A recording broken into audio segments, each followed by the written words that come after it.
Want to add a video review wall to your WooCommerce store? Here's exactly how to do it using customer reviews for WooCommerce.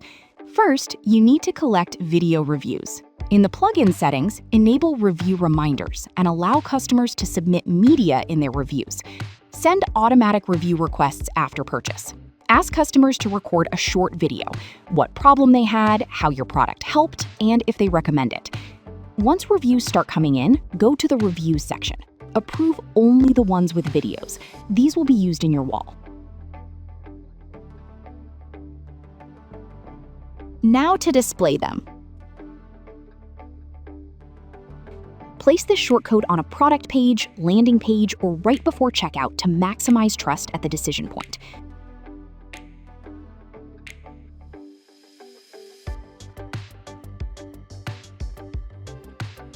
That's it. Collect video reviews, approve them, and display them with a shortcode. Simple setup, but a big boost in trust and conversions. I hope you found this video helpful. If you have any questions or comments, feel free to leave them in the comments section below. Thanks for watching, subscribe to our channel, and we'll see you in the next video.